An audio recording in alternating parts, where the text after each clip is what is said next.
I thought I was just visiting my friend for the weekend, until his mother smiled at me, the kind of smile that made time slow down, and reason almost disappear. It started like any ordinary weekend, a simple visit to my best friend's house just outside the city. I needed a break from the noise of campus, the endless classes, and the shallow conversations that never seemed to go deeper than a joke or a complaint. The drive there was quiet, the kind of quiet that lets your thoughts drift without direction. I had no idea that by Sunday, I wouldn't be thinking about my friend at all. When the car stopped in front of the old stone house, the first thing I noticed was how alive it felt. The front porch had flower pots lined in uneven rows, a wind chime whispering gently in the breeze. The curtains inside shifted with the light. Everything about that place seemed touched by care, not perfection, but presence. I rang the bell. The door opened, not to my friend, but to her. His mother. She stood there in soft daylight, her expression calm yet curious. There was something about the way she carried herself, a stillness that drew attention without asking for it. Her hair fell in loose waves over her shoulders, and her eyes, the kind you can't look at for long without feeling they're seeing too much, lingered on me for just a second longer than expected. "You must be Daniel's friend," she said, her voice low, warm, steady. "Come in." Even her tone felt composed, like a note held perfectly in tune. As I stepped inside, the scent of brewed coffee mixed with something faintly floral, sandalwood, maybe, and it felt oddly comforting. The living room was filled with soft, lived-in details, books stacked near a window, a blanket draped across a chair, a half-finished cup of tea. Everything hinted at a quiet life, but one that had known laughter, too. "Daniel's just at the store," she said, turning toward the kitchen. "You can make yourself at home." I nodded, setting my bag down, still feeling strangely aware of every small sound, the rustle of her movement, the creak of the floorboards, the hum of the refrigerator. She wasn't trying to make an impression, yet somehow she did. When she turned back toward me, she smiled, not the polite kind people wear out of habit, but something gentler, more real. A smile that carried warmth, and just a hint of mischief. "Tea or coffee?" she asked. "Coffee," I managed to say, trying not to stare. She laughed lightly, as if she'd noticed the hesitation. And in that small laugh, I felt the air shift, something between us, unnamed and quiet, but undeniable. I told myself it was just admiration. Respect. The kind that comes naturally when someone radiates calm confidence. But as she poured coffee into a mug and slid it toward me, her fingers brushed mine, light as air, and the touch left a trace of warmth that stayed longer than it should have. In that moment, something subtle began, not loud, not visible, but real. A quiet awareness neither of us named, yet both somehow felt. It was just the beginning of the weekend. But already, I knew, this one would stay with me. The next morning began with sunlight and the smell of something toasting. I woke to the sound of quiet movement downstairs, the rhythmic clinking of a spoon against a mug, the low hum of someone humming an old tune. For a moment, I forgot where I was. Then I remembered, my friend's house. His mother. I hesitated before heading down, not wanting to intrude. But the air carried the scent of coffee and warmth, and curiosity eventually won. She was in the kitchen when I entered, barefoot, hair loosely tied, wearing a soft cream sweater that slipped slightly off one shoulder. The morning light streamed through the window, wrapping around her in a glow that made the ordinary look cinematic. She didn't turn immediately, but she must have sensed me there. "Morning," she said, her voice carrying that calm steadiness again. "I hope you slept well." "I did," I replied, rubbing the back of my neck. "Smells amazing in here." She smiled without looking up from the toaster. "Coffee's ready. Help yourself." I poured a cup, the steam rising between us like a small curtain. When she finally turned, she leaned casually against the counter, holding her own mug with both hands. We talked, not about anything important at first. Weather, plans, university life. But somehow, Even the small talk felt different with her. There was no rush to fill the silence, she seemed perfectly comfortable letting pauses linger, her eyes thoughtful, her smile patient. When she asked about my studies, I found myself opening up more than I expected, about my frustrations, my uncertainty about what came next. Most people would have brushed off those worries, but she listened, really listened. Her gaze didn't drift, it stayed anchored on me, kind but unwavering. "You'll figure it out," she said softly. "It just takes time, and a little self-forgiveness." I wasn't used to hearing that kind of understanding. From her, it didn't sound like advice, it sounded like experience. She handed me a plate of toast, her fingers brushing mine, just for a second. It shouldn't have meant anything, but it did. There was something grounding in that light contact, something that made the world shrink to just the space between us. When my friend finally came downstairs, the air shifted. She stepped back, smiling easily as if nothing had changed, and asked him how he'd slept. But while he poured his coffee, I noticed her eyes flick toward me once, brief, unreadable, before returning to her usual calm. Later, when we were getting ready to head out, I caught a glimpse of her by the window, sunlight tracing her face. She looked peaceful, almost lost in thought. And for a fleeting moment, I wondered if she felt that same quiet awareness, that subtle pull that had settled in me since yesterday. It wasn't attraction, not yet. It was attention. The kind that makes you notice every small detail, the way she held her cup, the way her laughter softened the room, the way her silence spoke more than words. By the time we left the house, I realized I was already looking forward to the next morning. The third day felt quieter, almost suspended, like the house itself sensed something unspoken between us. My friend had gone out to meet a few classmates, leaving me behind to finish a presentation I was pretending to care about. But every time I tried to focus, I'd hear her somewhere nearby, a soft footstep, the sound of pages turning, a faint melody she hummed when she thought no one was listening. I found her in the living room later that afternoon, kneeling near a shelf with a small screwdriver in hand. A wooden frame lay on the floor, one hinge slightly loose. "Need a hand?" I asked, leaning against the doorway.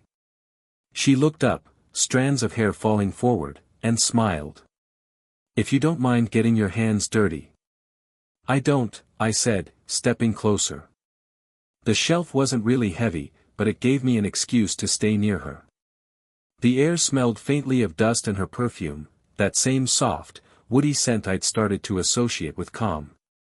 I knelt beside her, holding the frame while she tightened the hinge. When she leaned in, her shoulder brushed mine, warm, light, enough to make my breath catch for half a second. She noticed. I could tell by the pause in her movement, the slight curve of amusement that touched her lips. "Daniel never helps me with these things," she said after a moment, breaking the quiet.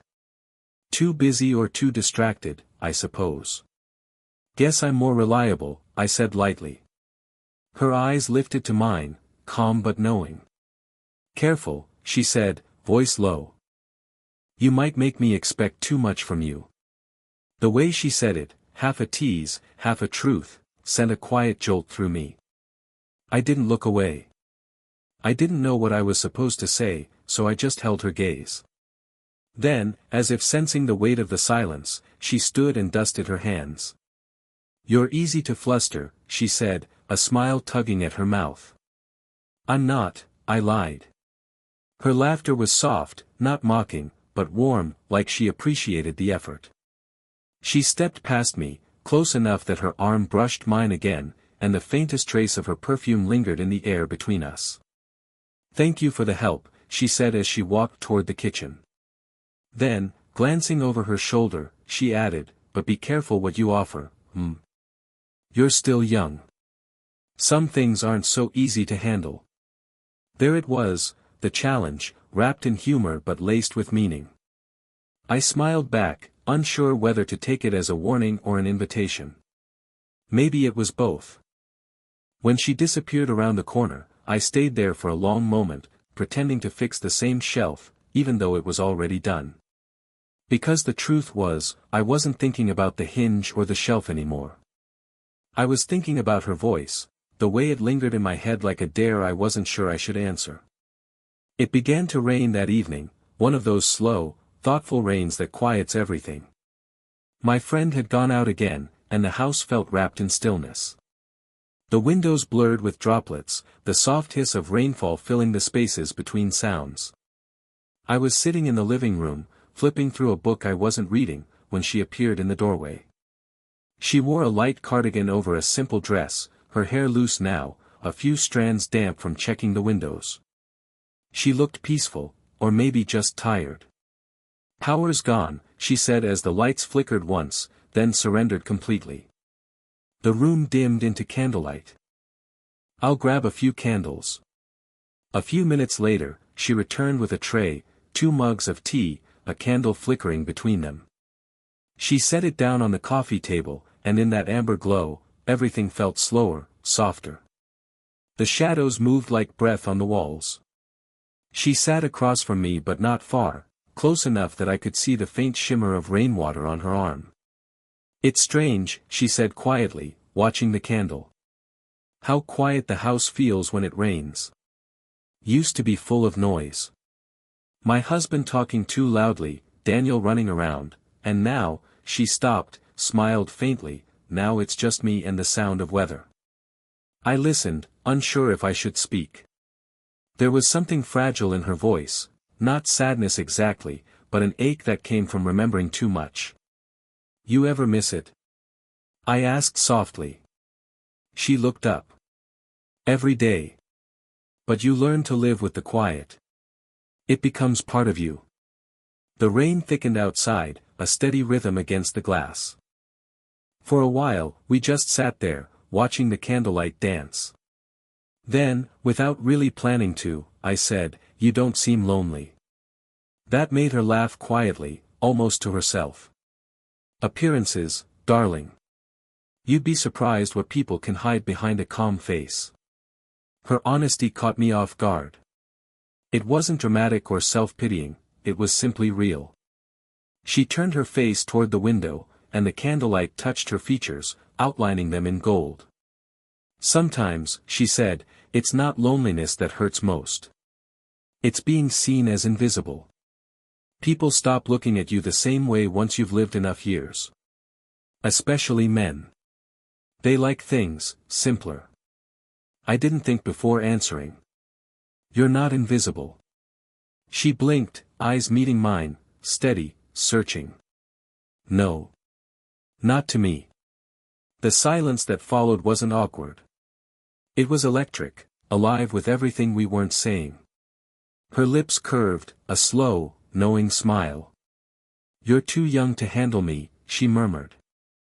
The line hung between us, half tease, half truth.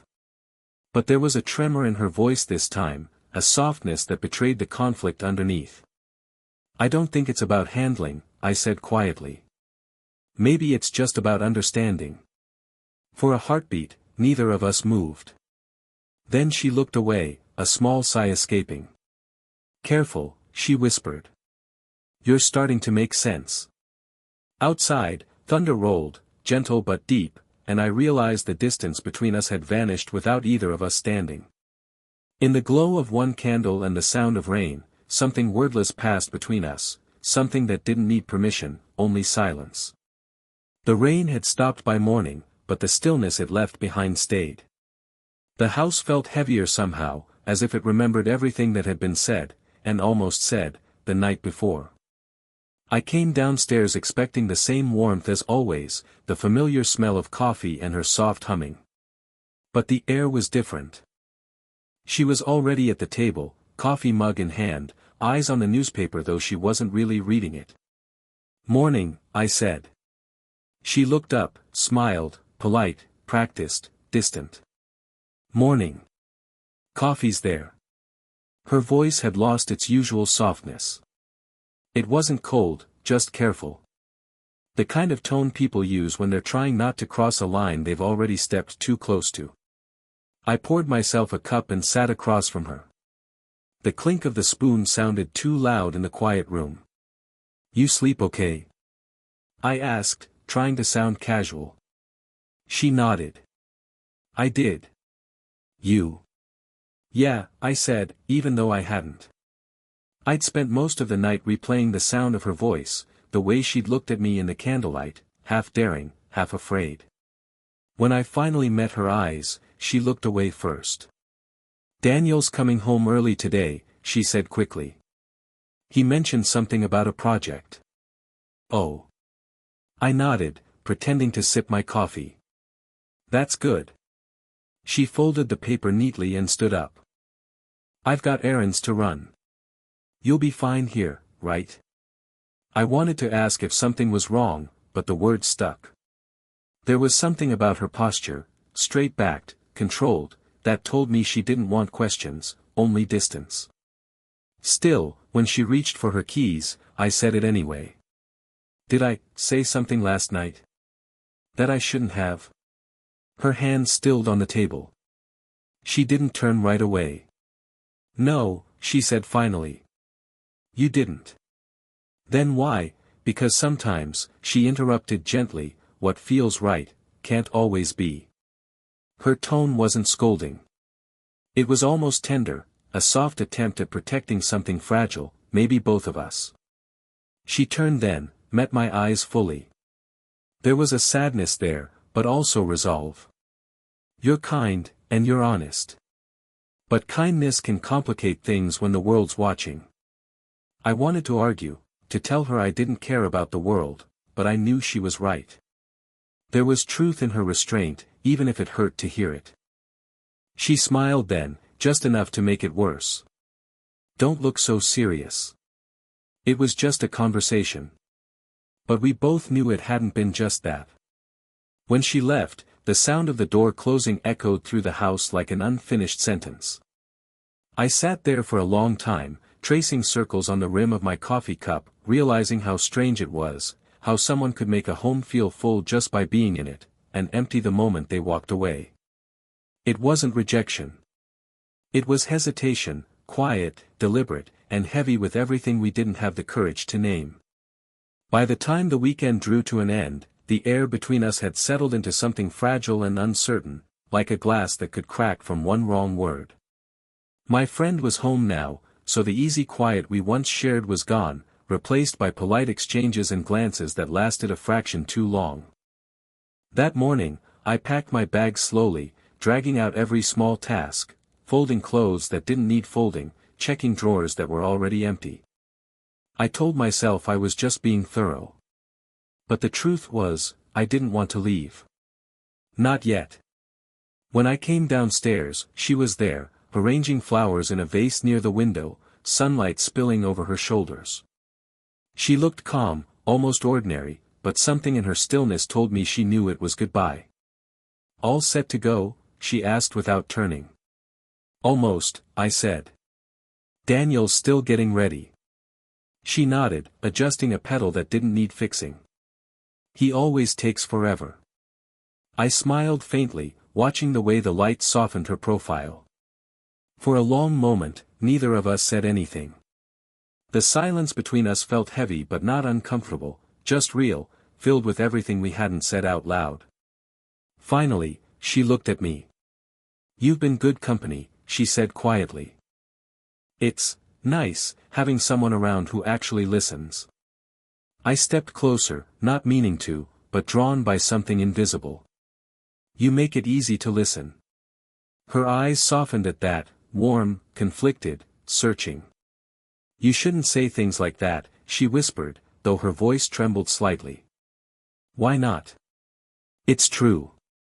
She exhaled, setting the vase down as if she needed her hands free. Because truth has consequences, she said. And sometimes, people like us don't get to have the easy kind. People like us? I asked. Her lips curved, that familiar, sad smile. You know what I mean. I did. But knowing didn't make it easier. For a moment, we just stood there, the world outside still and bright. Then my friend called out from upstairs, breaking the silence. She glanced toward the sound, then back at me. I should let you go, she said, stepping closer now, close enough that I could see the faint shimmer of light in her eyes.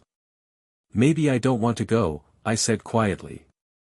Her hand moved before her words did, reaching up, brushing a stray lock of hair from my forehead.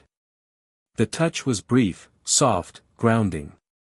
Don't make this harder than it already is, she whispered. But then she did something that undid every ounce of restraint we'd built. She leaned in and pressed her palm lightly to my cheek. Her thumb traced a small circle there, and for a second, she just looked at me, not as her son's friend, not as someone younger, but as a man she'd come to care about in ways she couldn't explain. You tried anyway, she said softly. The words carried warmth, affection, and the quiet ache of something that had no place but still felt true. And just like that, she stepped back, her hand falling away, her composure returning. Outside, I heard the car horn. It was time to leave. I nodded, unable to find words. Goodbye, I managed. She smiled faintly. Goodbye, love. And with that, the moment ended, not with promises or confessions, but with the kind of silence that only two people who truly felt something could understand. The road back to the city felt longer than usual. My friend talked most of the way, about classes, about plans for next weekend, but I barely heard him. My mind was still back in that quiet house, in that last moment when her hand had rested on my cheek like a word she couldn't say out loud. For days after, the memory stayed close, not sharp like heartbreak, but soft, persistent, like the scent of something you can't wash off. Every small thing reminded me of her, the smell of coffee in the morning, the way sunlight fell across a windowpane, the sound of rain starting up against the dorm roof. She had become part of the background rhythm of my days. I didn't tell anyone, of course. How could I? What was there to tell? Nothing had happened, not really. And yet, everything had. She had made me notice things I used to overlook, the quiet between words, the steadiness behind a smile, the kind of strength that hides behind grace. She'd shown me that connection doesn't always come with certainty, sometimes it's built on pauses, on restraint, on knowing when to stop even when you don't want to. A week later, she texted me.